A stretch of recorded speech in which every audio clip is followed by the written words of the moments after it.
बॉलीवुड से एक दुख भरी खबर ये आ रही है कि गजनी फिल्म में मेन विलन का रोल निभा चुके प्रदीप रावत अब हमारे बीच नहीं रहे। इन्हें महाभारत सीरियल में अश्वत्थामा का किरदार निभाने के लिए भी याद किया जाता है।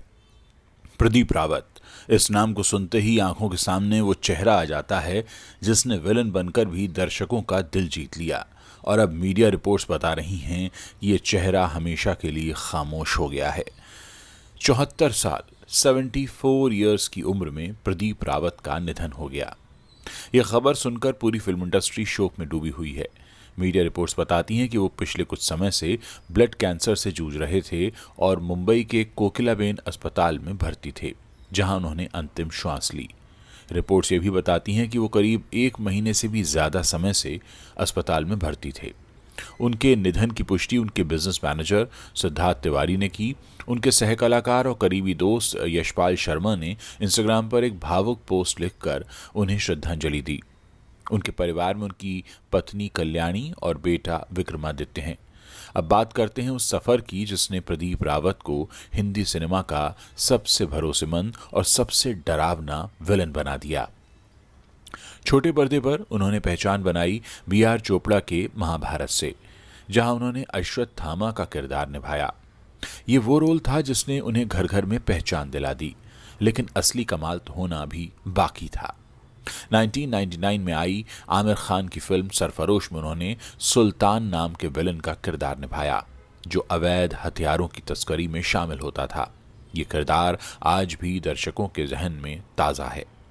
फिर आई फिल्म लगान। इस फिल्म में उन्होंने देवा का किरदार निभाया, गांव के उस मजबूत और वफादार खिलाड़ी का जो टीम की जीत के लिए अपना सब कुछ झोंक देता है। लगान ने ऑस्कर तक का सफर तय किया और प्रदीप रावत का देवा कैरेक्टर उस फिल्म की जान बन गया। लेकिन जिस किरदार ने उन्हें असली स्टारडम दिया वो था आमिर खान की फिल्म गजनी का विलन। इससे पहले वो ए.आर. मुरुगदौस की तमिल फिल्म गजनी में भी डबल रोल निभा चुके थे। तो अब हिंदी वर्जन बनी तो उन्हें दोबारा उसी दुनिया में लाया गया। गजनी के विलन के रूप में उनकी दहशत और स्क्रीन प्रेजेंस ने पूरे देश में उनकी एक अलग पहचान बना दी। साउथ सिनेमा में भी प्रदीप रावत का सिक्का चला। एस.एस. राजमौली की तेलुगु फिल्म साई में वो एक खूंखार माफिया डॉन के किरदार में दिखाई दिए थे, जो फिल्म का मुख्य किरदार था, एक तरह से मुख्य खलनायक था।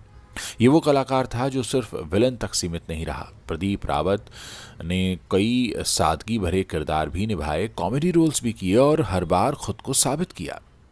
बॉलीवुड से लेकर साउथ इंडियन सिनेमा तक उन्होंने अपने अभिनय की छाप छोड़ दी। उनके निधन की खबर आते ही सोशल मीडिया पर श्रद्धांजलियों की बाढ़ सी आ गई है। अभिनेता सोनू सूद ने उनकी तस्वीर शेयर करते हुए लिखा कि उनकी कमी हमेशा महसूस होगी। यशपाल शर्मा ने भी भावुक पोस्ट के जरिए उन्हें याद किया। अब सवाल ये उठता है कि प्रदीप रावत जैसे कलाकार को हम क्यों याद रखेंगे?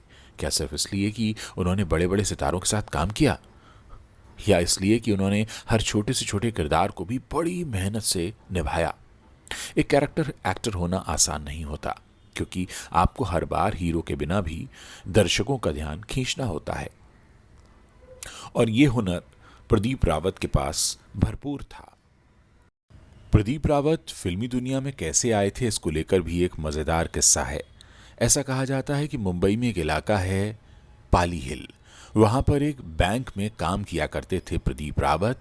और क्योंकि पाली हिल के आसपास बहुत सारे फिल्मी सितारे रहते रहे हैं, तो वहाँ पर कईयों का आना जाना होता था और बहुत से फिल्मी सितारों और प्रोड्यूसर्स को ये अकाउंट खोलने में मदद करते थे और कई बार उन्हें लोन दिलाने में भी मदद किया करते थे। और इस तरह से इनकी फिल्मी दुनिया में दोस्तियां बढ़ने लगीं और धीरे धीरे करके उनके लिए रास्ता खुल गया।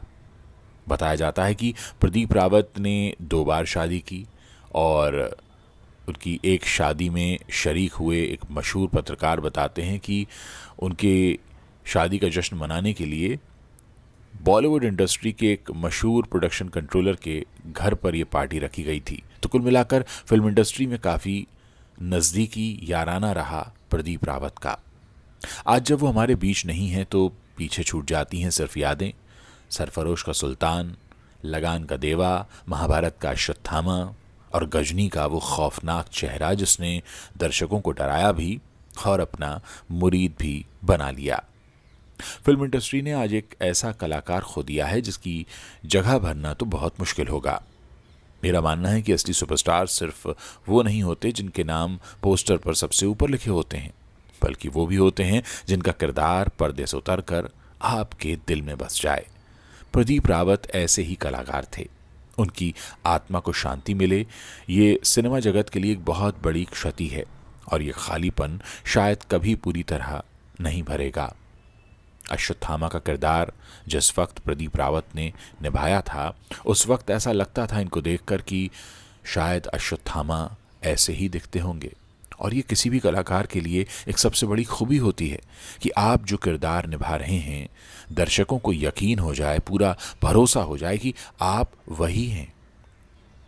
और ये खूबी प्रदीप रावत के अंदर थी और शायद यही वजह है कि उनके जाने के बाद हम उनके किरदारों के ज़रिए उन्हें याद कर रहे हैं। दोस्तों, फिल्म इंडस्ट्री में अक्सर कहा जाता है कि आप बड़े स्टार हैं, हीरो हैं, तभी लोग आपको याद रखेंगे, लेकिन ऐसा है नहीं। अगर आप एक ऐसे कन्विंसिंग एक्टर हैं जो पर्दे पर आते ही लोगों को ये भरोसा दिला देता है कि जो किरदार वो देख रहे हैं असल में वही है, तो आप यकीन मानिए कि आप एक सफल कलाकार हैं। जब भी गजनी की बात होगी, लगान की बात होगी, B.R. चोपड़ा वाले महाभारत की बात होगी, तो हमें प्रदीप रावत का चेहरा ज़रूर याद आएगा। और किसी भी बड़े स्टार को बनाने के लिए ऐसे कई चेहरों की ज़रूरत होती है जो उस बड़े स्टार को बड़ा स्टार बनने में मदद करते हैं। आमिर खान के साथ बड़ा करीबी रिश्ता रहा प्रदीप रावत का, और चाहे लगान जैसी फिल्म हो या महाभारत हो या फिर सरफरोश हो या गजनी हो, हर जगह उन्होंने अपनी एक ऐसी पहचान छोड़ी है जो आने वाले कई सालों तक इसी तरह हमें यूं ही याद आती रहेगी। आज जब प्रदीप रावत हमारे बीच नहीं हैं, तो हम उनके जाने के बाद यही कामना कर सकते हैं कि ईश्वर उनकी आत्मा को शांति दे, उनके परिवार के जो लोग हैं उन्हें इस अपार दुख से उबरने की शक्ति दे, और साथ ही जो नई पौध कलाकारों की आने वाली है फिल्म इंडस्ट्री में, उन्हें ये इंस्पिरेशन दे, ये प्रेरणा दे कि अगर किसी किरदार को आपको निभाना है पर्दे पर, तो ऐसे निभाना है कि आपके जाने के बाद लोग उसको इसी तरह से याद करें कि यूं लगे कि मानो अगर आप नहीं हैं तो शायद वो किरदार ही अब कौन निभाएगा। क्या अश्वत्थामा आप कोई और निभा सकता है जैसा प्रदीप रावत ने निभाया? तो कुल मिलाकर दोस्तों, एक अपनी ऐसी छाप छोड़कर गए हैं प्रदीप रावत जो आने वाले कई युगों तक याद की जाएगी।